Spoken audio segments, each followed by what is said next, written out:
नमस्कार, the wire में आपका स्वागत है। मैं हूं आरफा खानम शेरवानी। धार्मिक राष्ट्रवाद और सांप्रदायिकता की राजनीति के इस दौर में उन असली मुद्दों के बारे में बात करना जो कि जनता के मुद्दे हैं, ज़मीन से जुड़े मुद्दे हैं, बिल्कुल ठीक इसी तरीके से है जैसे आंधी में चिराग जलाना। आज हम बात करना चाहते हैं सामाजिक न्याय के बारे में। धार्मिक राष्ट्रवाद के दौर में सामाजिक न्याय की बात करना बिल्कुल इसी तरह से जैसे मैंने कहा कि आंधी में चिराग जलाने जैसा। हमारे साथ मंत्री महोदय खुद मौजूद हैं। हमारे साथ मौजूद हैं minister of social justice and empowerment Thawarchand Gehlot ji. बहुत बहुत स्वागत है आपका। आपका भी स्वागत है। गहलोत जी के बारे में सबसे ज़्यादा बात ये मशहूर है कि ये ऐसे दौर में जहाँ छोटे मोटे नेता भी जिस तरह के तेवर दिखाते हैं, बहुत ही सादा मिजाज व्यक्ति माने जाते हैं। एक ऐसे व्यक्ति जो कि हेडलाइंस से और विवादों से, यानी सुर्खियों विवादों दोनों से दूर रहना पसंद करते हैं, चुपचाप अपना काम करते हैं। गहलोत जी, सबसे पहले मैं आपसे जानना चाहती हूँ, 4 साल गुजर गए हैं, आपके मंत्रालय के बारे में हम जानना चाहते हैं। किस तरह का काम आपके मंत्रालय में हुआ है? क्या आप अपने काम से संतुष्ट हैं? मेरे मंत्रालय में हमने इन 4 वर्षों में मंत्रालय को जीवंत बनाया है, सक्रिय बनाया है और जिस उद्देश्य से मंत्रालय बनाया गया है उस उद्देश्य की प्राप्ति में तेज गति से प्रगति करने का काम किया है। ऐतिहासिक उपलब्धियां हासिल की हैं। 2 पहलू हैं, एक तो विकास और दूसरा सामाजिक सुरक्षा। इन दोनों पहलुओं पर हमने ऐतिहासिक निर्णय लिए और ऐतिहासिक उपलब्धियां भी हासिल की है। मेरे विभाग का एक हिस्सा और है दिव्यांगजन सशक्तिकरण। ये 2 मेरे प्रमुख विभाग हैं और दोनों विभाग में हमने अच्छा काम करने का प्रयास किया है और सफलता भी मिली है। मैं संतुष्ट हूँ, परंतु और बहुत कुछ करने की आवश्यकता है। देश में समता और समरसता का वातावरण बनाने की गति को तेज करने की आवश्यकता है। नरेंद्र मोदी जी के नेतृत्व में मेरा मंत्रालय इस दृष्टिकोण को ध्यान में रख करके अनेक जनकल्याणकारी योजना बना करके उस पर अमल करने का प्रयास कर रही है और उसमें सफलता भी मिल रही है। गहलोत जी, मैं आपसे अब चर्चा करना चाहती हूँ दलित चिंताओं की। 2 बहुत महत्वपूर्ण मुद्दे हैं जो कि ज़मीनी सतह पर दलितों को बहुत तकलीफ़ हुई है, उसमें जिस तरह का विमर्श और जिस तरह की चिंताएं हो रही हैं। 2 महत्वपूर्ण बातें हैं। एक तो है SC/ST एक्ट जो कि पूरे तरीके से डाइल्यूट हो चुका है। मैंने कई गाँवों का सफ़र किया है, वहाँ जो दलित समुदाय से जुड़े हुए लोग हैं, ख़ासकर जो महिलाएं हैं, वो ये कह रही हैं कि लगभग गांव में इस तरह का माहौल हो गया है कि अब SC/ST जो एक्ट है वो ख़त्म हो चुका है। इस तरह की अफवाह तक हो गई है क्योंकि कोर्ट की वजह से, कोर्ट ने जिस तरह के बैरिकेड्स लगाए हैं उससे इतना डाइल्यूशन हो चुका है। आप क्या समझते हैं?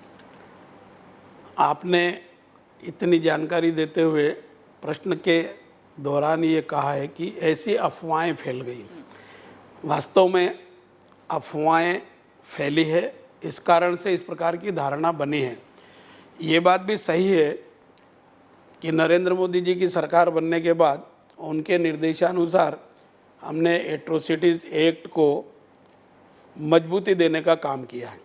हालांकि जो मजबूती देने का काम हुआ है उस एक्ट का प्रारूप 2013-14 में तैयार हो गया था और उसमें हमने छोटी मोटी और बातें जोड़ करके उसको 2015 में पारित कराया और वो 2016 से लागू हो गया। अब वो लागू हो गया, उसके बाद कुछ पिटीशंस लगी कि इसका दुरुपयोग हो रहा है और दुर्भाग्य से कोर्ट ने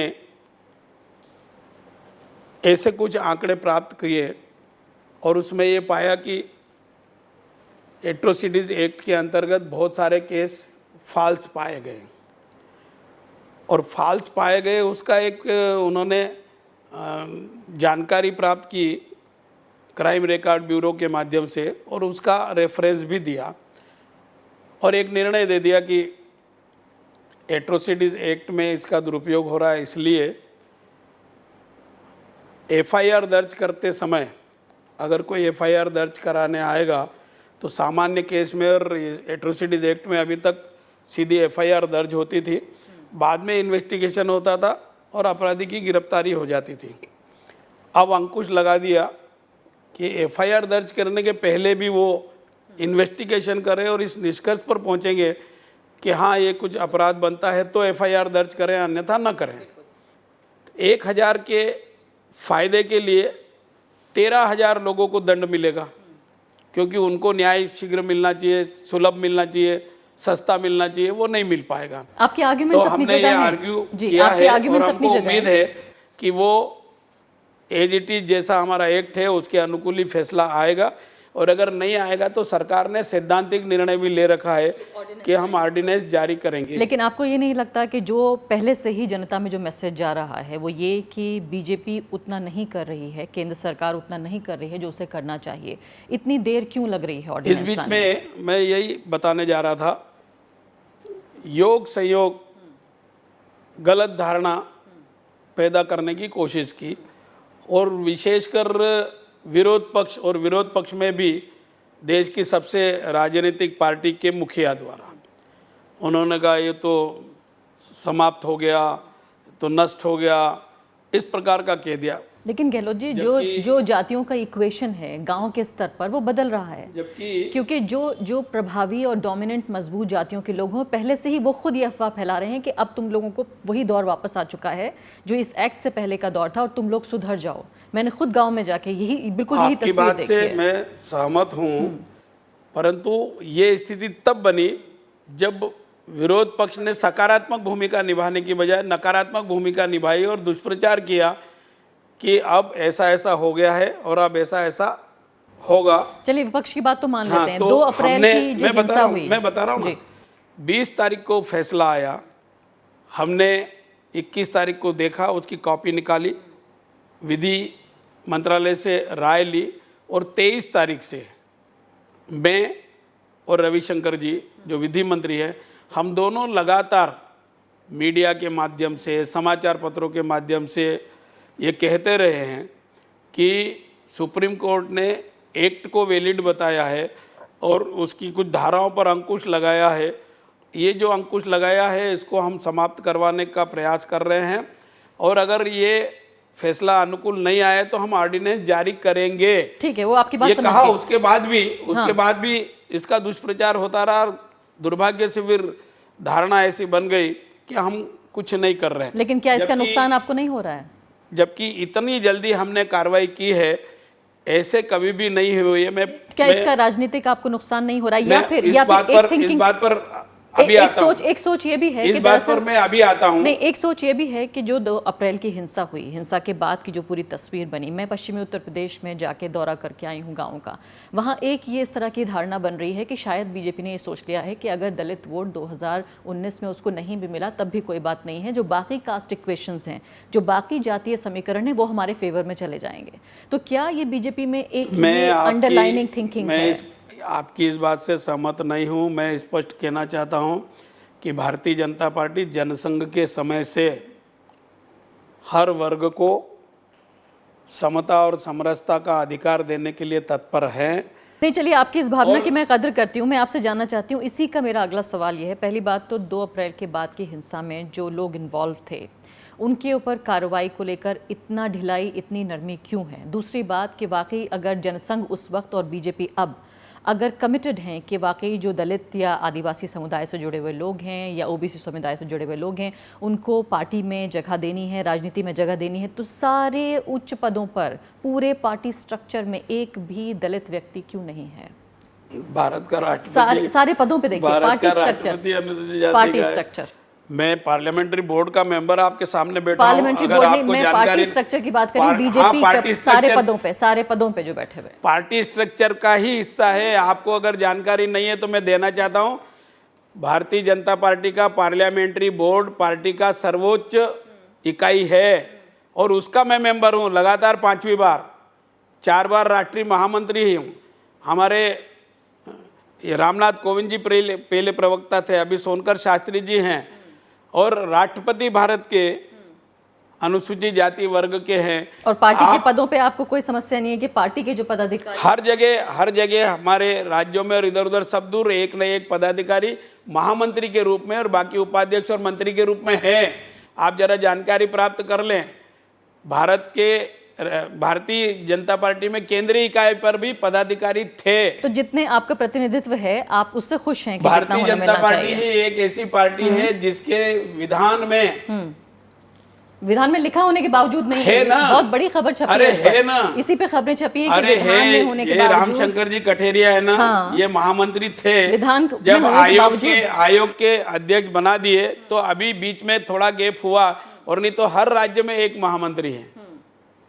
ठीक है, आप जानकारी प्राप्त कर लो। अगली बात पे भारतीय जनता पार्टी ही एक ऐसी पार्टी है जिसके विधान में है, और विधान अनुसार पार्टी के पदाधिकारियों में अनुसूचित जाति, जनजाति और पिछड़े वर्ग का प्रतिनिधित्व है। अगली बात बहुत महत्वपूर्ण है, वो दूसरी बात है, एक तो फिजिकल सिक्योरिटी को लेकर, एक जो सुरक्षा है उसको लेकर, उसके बाद दूसरी बात है रिजर्वेशन को लेकर।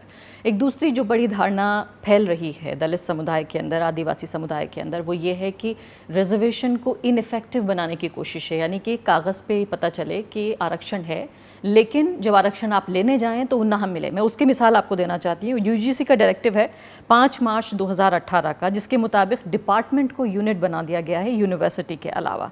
इसकी बहुत बड़ी एग्जांपल इसका ये है कि अगर आप ये देखें जो लेटेस्ट जो एडवर्टीजमेंट है, Indira national tribal university Madhya Pradesh में, इसमें सिर्फ एक पोस्ट, 52 में से सिर्फ एक पोस्ट जो है वो रिजर्व की गई है। हालांकि जो डिपार्टमेंट को यूनिट बनाया, अगर यूनिवर्सिटी यूनिट होती तो ये 20 पोस्ट होती। एक बड़ा एग्जाम्पल। दूसरा बड़ा एग्जाम्पल आपको मैं देना चाहती हूँ बनारस हिंदू यूनिवर्सिटी का। बनारस हिंदू यूनिवर्सिटी में 155 जो है वो SC असिस्टेंट प्रोफेसर की पोस्ट है। आपसे ज्यादा संस्थाओं की जानकारी मेरे पास है, आप उत्तर सुन लो। दूसरा मैं बता देती हूँ, दूसरे में दर्शकों को जानकारी भी बहुत जरूरी है कि 155 जो SC असिस्टेंट प्रोफेसर की पोस्ट है और 74 ST पोस्ट हैं आदिवासियों के लिए। इसमें सिर्फ 86 और 24 पोस्ट जो हैं वो भरी गई हैं। कानून के मुताबिक, संविधान के मुताबिक 22.5% जो है वो रिजर्वेशन होना चाहिए, लेकिन सीधे तौर पर अगर देखा जाए तो इससे कहीं कम 7% के आसपास जो है रिजर्वेशन मिल रहा है। आपको मैं स्पष्ट जानकारी देता हूँ, हमारी नीति और नीयत आरक्षण के पक्ष में थी, है और आगे भी जारी रहेगी। इसका उदाहरण मैंने अभी बताया कि अटल जी के टाइम पर 3 कार्यालयीन आदेश को निरस्त किया, संविधान में संशोधन करके और आरक्षण संबंधी प्रावधान बहाल किए। अभी अगर हमारी नीयत ऐसी नहीं होती तो प्रमोशन में आरक्षण को लेकर के हम रिव्यू पिटीशन लगा करके कोर्ट से प्रमोशन में आरक्षण को बहाल रखने का जो आदेश करवाया है वो नहीं करवाया। उसका प्रमाण यूजीसी का जहाँ तक सवाल है, इस पर भी रिव्यू पिटीशन लगी है, आपकी जानकारी में है। और रिव्यू पिटीशन के माध्यम से मानव संसाधन विभाग ये प्रयास कर रहा है कि जो यूनिवर्सिटी वाइज पोस्ट भरने की प्रक्रिया थी वही भरी जाए, विभागीय आधार पर नहीं की जाए। तो इसमें भी ऑर्डिनेंस आएगा? हाँ, इस पर भी आएगा। सैद्धांतिक निर्णय लिया जा चुका है। तो यानी ये माने हम कि 2 ऑर्डिनेंस आने हम फिर कह रहे हैं, आरक्षण के पक्षधर थे, हैं और रहेंगे, और हमारे रहते हुए कोई भी आरक्षण को समाप्त नहीं कर पाएगा। ऐसा प्रधानमंत्री जी भी कह चुके हैं, हमारे राष्ट्रीय अध्यक्ष जी भी कह चुके हैं, हम भी कह चुके हैं, और रविशंकर प्रसाद जी भी जो विधि मंत्री हैं वो भी कह चुके हैं, और मोहन भागवत जी ने क्या कहा? DOPT के मिनिस्टर है वो भी कह चुके हैं, मोहन भागवत जी और विचार संगठन भी कह चुके हैं कि हम आरक्षण के पक्षधर हैं। बिहार चुनाव में उन्होंने कहा कि आरक्षण की जो है समीक्षा होनी चाहिए। न RSS ने कहा और न भारतीय जनता पार्टी ने कहा। अर्थ का अनर्थ निकालने वाले, दुष्प्रचार करने वाले इस ढंग को तोड़ मरोड़ करके कहते, एक बार नहीं अनेक बार कह चुकी संघ भी कि हम जब तक ये जो ऊंच नीच, छुआछूत और बराबरी का दर्जा नहीं होता है, जिस उद्देश्य को लेकर के संविधान में प्रावधान है, आरक्षण संबंधी प्रावधानों का हम अनुपालन करने के लिए सहमत हैं, समर्थक हैं। ऐसा लगता है आपकी बातों से कि ना तो कोई फिजिकल इनसिक्योरिटी है, असुरक्षा है दलितों में, ना ही आरक्षण को लेकर कोई चिंता है, उनके प्रतिनिधित्व को लेकर कोई चिंता है। अगर ये सब कुछ है गहलोत जी, तो ये बताइए फिर अंबेडकर की मूर्ति तक को, प्रश्न मैं कह रही हूँ अंबेडकर की मूर्ति तक को क्यों सुरक्षा की जरूरत पड़ रही है? आपका प्रश्न पता नहीं कहाँ से घुमा फिरा करके आप करते हो। मैं फिर कह रहा हूँ, अगर ये चिंता नहीं होती तो एट्रोसिटीज एक्ट में हम मजबूती लाने का काम नहीं करते। पहले 22 अपराध उस श्रेणी में आते थे, अब 47 अपराध आ रहे हैं। चिंता थी इसीलिए, नहीं, उस बात की तारीफ करनी पड़ेगी। 2015 का जो आपका कदम था उसकी तारीफ करनी पड़ेगी। लेकिन आप ये देखिए गहलोत जी, मेरी चिंता आप समझने की कोशिश करिए। नियत का पता इसी से लगता है कि हमने ये मजबूती देने का काम किया। इसका मतलब हम इस विषय पर चिंतित थे और इस चिंता को दूर करके समता और समरसता है, का वातावरण लेकिन बनाने इसको- के प्रयास की दृष्टि से ही ये सब किया हमने। इसको राजनीतिक और सामाजिक नजरिए से आप समझने की ये कोशिश करिए कि पहले से ही सुरक्षा मौजूद थी, पहले से जो आरक्षण मौजूद था, पहले उसको उलट दिया जाए, फिर उसको वापस कर दिया जाए, तो ये लगे कि सरकार जो है वो उसका अचीवमेंट है, ये सरकार ने जो है कुछ हासिल कर लिया है। आप समझ रहे हैं मैं क्या कहने की कोशिश कर रही हूँ? यानी पहले उसे उलट दिया जाए, फिर वापस यथास्थिति में पहुंचा दिया जाए, तो क्या ये एक राजनीति का हिस्सा नहीं है?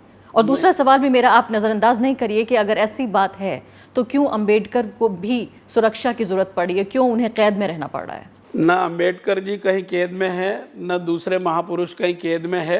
मैं आपको याद दिलाना चाहता हूँ, एक आध घटना को आप आधार बना करके तिल का ताड़ बनाने के प्रयास करते हो। मैं आपको उदाहरण देता हूँ, कभी आप प्रचारित करना कि नरेंद्र मोदी जी वो महापुरुष है जिन्होंने मुख्यमंत्री रहते हुए भारत के संविधान को सुरेंद्र नगर में हाथी पर सजा करके शोभा यात्रा निकाली, उसमें पद यात्रा की। अंबेडकर जी की 125वीं जयंती साल भर धूमधाम से मनाई। अंबेडकर जी की जीवनी पर आधारित एक झांकी 26 जनवरी 2016 को राजपथ पर निकाली गई। देश की आज़ादी के बाद पहली बार निकाली ये गई। सब प्रतीक हैं? प्रतीक नहीं है, ये प्रमाण है। इसके साथ ही साथ अंबेडकर जी से संबंधित 5 प्रमुख स्थानों को पंचतीर्थ घोषित किया। अंबेडकर जी की सही सोच जनता के सामने और आप जैसे लोगों को समझ में आया, इसलिए अंतर्राष्ट्रीय इंटरनेशनल सेंटर बनाया, स्टडी सेंटर। ये 15 जनपद जाके देखो। पंचतीर्थ में जन्मभूमि, शिक्षा भूमि, दीक्षा भूमि, महापरिनिर्वाण भूमि 26 अलीपुर रोड और चैत्य भूमि, इनको भव्य स्मारक बनाने का निर्णय लिया। और आपने देखा होगा लंदन में जहां वो 1921 से 23 के बीच में पढ़ते समय रहे थे, उस भवन को लेकर के स्मारक घोषित किया। ये बातें अपने आप में ये सिद्ध करती है कि हम अंबेडकर जी को सम्मान देते हैं, अंबेडकर जी के संविधान को सम्मान देते हैं और उसका अनुपालन करते हैं। एक नहीं अनेक उदाहरण मैंने आपको दिए। एक तरफ ये प्रतीक हैं और दूसरी तरफ जो है विश्वविद्यालयों में नौकरियां नहीं मिल रही हैं। गांव देहात में अगर देखा जाए, बड़े शहरों में भी देखा जाए, दलितों के खिलाफ लिंचिंग, उनके खिलाफ हिंसा, घोड़ी पर निकलने के लिए, घोड़ी पर चढ़ने के लिए दलित को अदालत जाना पड़ता है कि वो आम तरीके से, सामान्य तरीके से अपनी शादी कर सके। तो प्रतीकों और प्रमाणों के बीच इतना फर्क नजर आ रहा है। ये घटनाएं जितनी इस प्रकार की हो रही है ये दुर्भाग्यपूर्ण है, परंतु कानून व्यवस्था राज्य का विषय है। हम राज्यों से हमेशा आग्रह करते हैं। राज्यों में सरकार है आपकी, सारे राज्यों में अब तो आपकी सरकार है, तो कुछ भी नहीं कहा जा सकता। वाक्य तो सुनो। हम राज्यों से आग्रह करते हैं, प्रयास भी करते हैं, जैसे ही जानकारी मिलती है लिखित में भी भेजते हैं कि इस प्रकार की जो घटनाएं होती है उस पर सख्ती से कार्रवाई की जाए, संवैधानिक प्रावधान और कानूनी प्रावधान का अनुपालन करवाया जाए। और आपने ये घटनाओं की जानकारी दी, पर घटना के बाद तुरंत एक्शन लेती है सरकार, इसका भी उल्लेख करो। आपने कहा कि कोर्ट गया है, कहीं गया है, समझौता करके घोड़ी पर बिठाया, कि आज भी समाचार है सरकार ने हस्तक्षेप करके जो रोक रहे थे उनको समझाया और दूल्हे को घोड़े के ऊपर बैठ करके शादी समारोह आयोजित करने के लिए कहा गया। और कुल मिलाकर हमारी सकारात्मक भूमिका है। विरोध पक्ष के जरूर आप जरा पूछें कि उनकी नकारात्मक भूमिका क्यों है, दुष्प्रचार क्यों है, और वो अलगाववाद, क्षेत्रवाद, जातिवाद, भाषावाद का वातावरण बनाने का प्रयास क्यों कर रहे हैं? विपक्ष फैला रही है। तो अब अगले हिस्से में इंटरव्यू के मैं बातचीत करना चाहती हूँ कि जिस तरह से अलीगढ़ मुस्लिम यूनिवर्सिटी और जामिया मिलिया इस्लामिया में दलित जो रिजर्वेशन है, SC/ST रिजर्वेशन है, उसको लागू कराने की बात पहले मुख्यमंत्री आदित्यनाथ ने की और अब SC/ST कमीशन भी इस बात को कर रहा है। क्या वाकई ये कोशिश है दो सबसे कमज़ोर तबके दलित और मुसलमान, इनको आपस में भिड़ाने की, आपस में एक दूसरे के जो है वो समक्ष खड़ा करने की, ये हम जानने की कोशिश करेंगे। मंत्री जी ये बताइए फिलहाल कि हम जानते हैं कि किस तरह से पहले आदित्यनाथ जी ने कहा कि SC/ST आरक्षण जो है लागू होना चाहिए यूनिवर्सिटी में, उसके बाद अब बाकायदा कमीशन का भी बयान आ गया कि उनका बाकायदा ये कहना मैं था आपकी जानकारी कि AMU जो है वो पाकिस्तान में नहीं है। मैं आपकी जानकारी एक मिनट मेरा सवाल पूरा होने दीजिए। मैं सबसे पहले आपकी राय इस पे जानना चाहती हूँ कि क्या आपकी भी यही राय है कि आरक्षण लागू होना चाहिए? मैं आपको ये जानकारी में ये बात लाना चाहता हूँ कि भारतीय जनता पार्टी अलीगढ़ मुस्लिम विश्वविद्यालय, जामिया मिलिया इस्लामिया विश्वविद्यालय में ये मानते हुए कि वो केंद्रीय विश्वविद्यालय है, अल्पसंख्यक विश्वविद्यालय है, इस बात का भी विरोध करती रही है। यूपीए के समय में जब ये निर्णय आया था, कर रहे थे, तब भी हमने विरोध किया था। और मैं आपको जानकारी देता हूँ कि आयोग ने और योगी आदित्यनाथ जी ने इस विषय को उठाया। उसके पहले मानव संसाधन मंत्रालय सुप्रीम कोर्ट में गया है और ये कहा है कि ये सेंट्रल यूनिवर्सिटी है, इसमें आरक्षण संबंधी प्रावधान लागू रहना चाहिए। मैंने बहुत पहले, मैं एज ए मंत्री, सामाजिक न्याय अधिकारिता मंत्री, मानव संसाधन मंत्रालय को, डीओपीटी को, विधि मंत्रालय को ये कहा कि ये यूनिवर्सिटी सेंट्रल यूनिवर्सिटी है, यहाँ आरक्षण संबंधी प्रावधान जारी होना चाहिए। और ये यूनिवर्सिटीज़ को भी लिखा है मैंने। आपकी बात में समझ गई, आपका स्टैंड मुझे समझ में, आपका स्टैंड हाँ। मुझे समझ में आ गया कि आप भी इस बात का समर्थन करते हैं, आपकी तो सरकार भी समर्थन 22,000 करती है। समझ गए आपकी ऐसे बात। अनुसूचित जाति जनजाति वर्ग के लोगों के हकों को मारा जा रहा है जामिया मिलिया इस्लामिया में और ऐसे ही अलीगढ़ मुस्लिम विश्वविद्यालय। हम इनको सेंट्रल यूनिवर्सिटी मानते हैं और आरक्षण का प्रावधान लागू करना चाहते हैं। लेकिन गहलोत जी, आप कहते हैं बाबा साहब को आप मानते हैं, बाबा साहब का संविधान आप मानते हैं। बाबा साहब के संविधान के मुताबिक आर्टिकल 30 जो है वो ये कहता है कि इंडियन कॉन्स्टिट्यूशन में रिलीजियस और लिंग्विस्टिक, भाषाई और धार्मिक आधार पर माइनॉरिटीज़ को अपने इंस्टीट्यूशंस बनाने और चलाने का अधिकार है।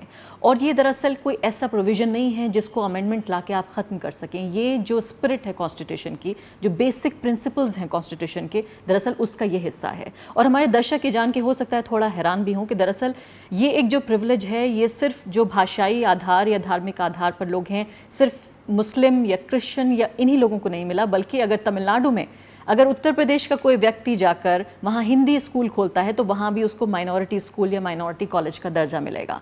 क्या आप बाबा साहब के संविधान को नहीं मानते, संविधान के स्पिरिट को नहीं मानते? देखो, ये जो संवैधानिक प्रावधान है, ये जैसे मदरसा संचालित हो रहे हैं ऐसी संस्थाओं के लिए, आपने अगर इसको इन दोनों यूनिवर्सिटी से जोड़ करके कहा है तो मैं कतई सहमत नहीं हूँ, क्योंकि ये सेंट्रल यूनिवर्सिटी है, वो किसी अल्पसंख्यक संस्था द्वारा स्थापित नहीं है, ये भारत सरकार द्वारा की है। और भारत सरकार इसको हमेशा आर्थिक सहायता देती है, एड्स देती है। प्रत्येक मान्यता प्राप्त संस्था और एडेड संस्था उसको भारत के संविधान के अनुसार जाति विशेष और भाषा विशेष की पढ़ाई के साथ साथ जो संवैधानिक प्रावधान है, संबंधित राज्य सरकारों के कानून है, उनका अनुपालन करने की आवश्यकता होती है और उसके अनुसार ही होना चाहिए। लेकिन ये प्रिविलेज माइनॉरिटी इंस्टीट्यूशंस को मिला हुआ है कि वो रिजर्वेशन अप्लाई ना करें, पहली बात। दूसरे, जो फंडिंग है वो किसी भी तरीके से रेस्ट्रिक्शन नहीं हो सकती as per Indian constitution, as per law, कि फंडिंग जो है वो केंद्र सरकार के जरिए कभी भी रेस्ट्रिक्शन नहीं हो सकती कि वो रिजर्वेशन लागू करने के लिए बाधा आप इसका दूसरा पहलू देखो, गवर्नमेंट एडेड संस्था है, उसको गवर्नमेंट रूल मानना ही पड़ेगा।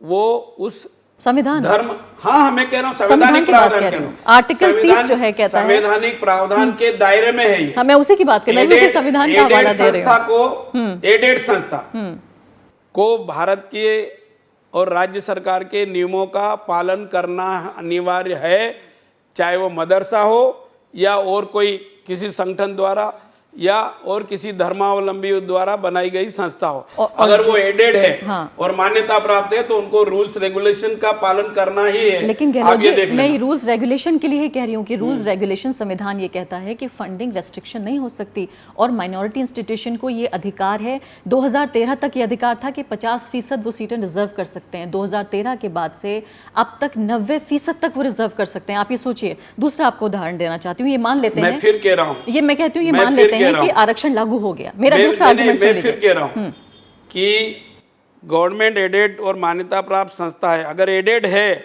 तो उसको संबंधित सरकार के कानून कायदों का अनुपालन करना चाहिए, अनिवार्य है। आपका मेरा कायदा अलग लगे, मैं भी प्रावधान जारी करना चाहिए। मैं भी संविधान का ही हवाला दे रही हूँ। दूसरा मेरा आर्गुमेंट सुन लीजिए इसी दिशा में। आपने कहा कि संविधान में के हिसाब से रेस्ट्रिक्शन नहीं है। हाँ, फंडिंग उसके लिए, मैं मान लेता हूं ना, हाँ, फंडिंग शर्त नहीं हो हाँ, सकती। पर लेना जरूरी नहीं है। नहीं, अगर आपने लिया है तो सरकार के नियम के कानून कायदों का पालन करना जरूरी है। गहलोत जी, संविधान ऐसा नहीं कहता। संविधान ही कहता है, संविधान ऐसा नहीं कहता। जो नियम कानून कायदे बने हैं संविधान के दायरे में बने। चलिए मैं अगली बात पे आती हूँ।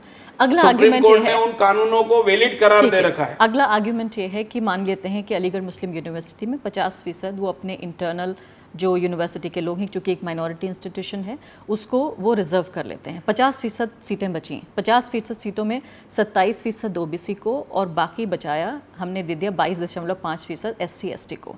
0.5% जनरल कैटेगरी के लिए सीट बचेंगी। क्या आप ये चाहते हैं कि एक इंस्टीट्यूशन में सिर्फ अल्पसंख्यक और SC ST OBC की पढ़ाई हो, जनरल सीटों के लिए, जनरल जनता के लिए कोई सीट ना बचे?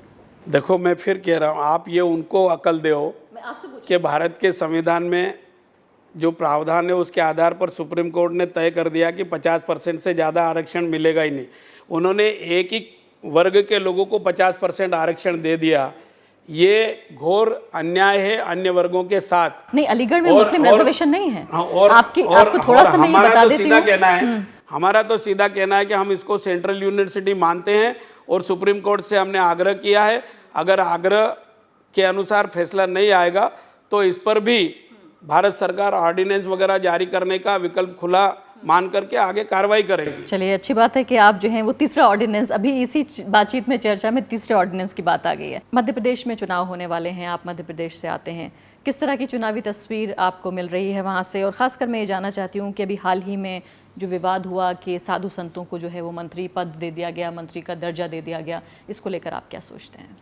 मध्य प्रदेश में भारतीय जनता पार्टी की लहर है और वो लहर सत्ता विरोधी तो नहीं है, लहर पक्ष में है। मैं बोला ना, पक्ष में बोला मैंने, भारतीय जनता पार्टी के पक्ष में लहर है और ये लहर तूफान का रूप धारण कर रही है। शिवराज सिंह जी चौहान जन आशीर्वाद यात्रा निकाल रहे हैं। वो जन आशीर्वाद यात्रा में 2 दिन मैं भी सम्मिलित था, वो विजय यात्रा के रूप में परिवर्तित दिखाई दे रही है। भारतीय जनता पार्टी इस बार 200 से ज़्यादा सीटें जीतेगी और शिवराज सिंह जी के नेतृत्व में चौथी बार भाजपा की सरकार बनेगी। मेरा सवाल, हाँ, सवाल का उत्तर ही तो साधु संतों को जिस तरह से उन्हें मंत्री का दर्जा दिया जा रहा है, मंत्री पद उनको दिया जा रहा है, इसको लेकर आपकी क्या राय है? ये किसी भी सरकार के मुखिया का विशेषाधिकार है। वो किस व्यक्ति को स्टेट गेस्ट का दर्जा देता है, किस व्यक्ति को कोई संस्था का पदाधिकारी बना करके राज्य मंत्री का दर्जा देता है, वो उनके अधिकार क्षेत्र का मामला है।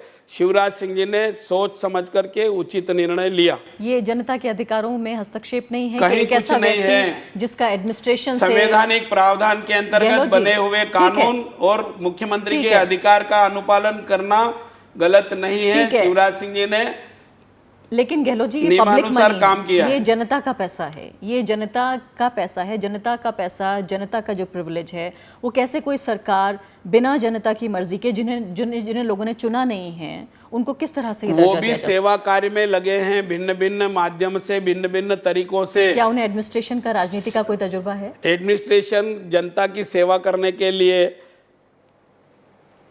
जरूरी है, परंतु उनको इस प्रकार का अनुभव है, वो सेवाएं दे रहे हैं और उनकी सेवाओं का लाभ लेने के लिए ही उनको ये दायित्व दिया है। किस लिए इनाम दिया गया, मैं जानना चाहती हूँ। एक मुझे रीजन बताइए। मैंने बता दिया ना, क्या वो जनता की सेवा क्षेत्र में तो उसके मंत्री जन सेवा का काम कर रहे हैं, पर्यावरण के क्षेत्र में काम कर रहे हैं, सामाजिक क्षेत्र में काम कर रहे हैं, मंत्री पद की समता लाने के लिए काम कर रहे हैं। उनको नियम में प्रावधान है, नियमों के अनुसार शिवराज सिंह जी ने किया है और सही किया है। चलिए, बहुत बहुत शुक्रिया गहलोत जी, आपको, आपने इतना समय हमें दिया और तमाम सवालों के जवाब दिए, बहुत बहुत शुक्रिया। अच्छी बात, आपको भी धन्यवाद, शुक्रिया। द वायर के और वीडियोस देखने के लिए सब्सक्राइब करें और बेल आइकन पर क्लिक करें। स्वतंत्र पत्रकारिता की आर्थिक मदद करने के लिए डिस्क्रिप्शन में दिए गए लिंक पर जाएं और अपनी राशि चुनें।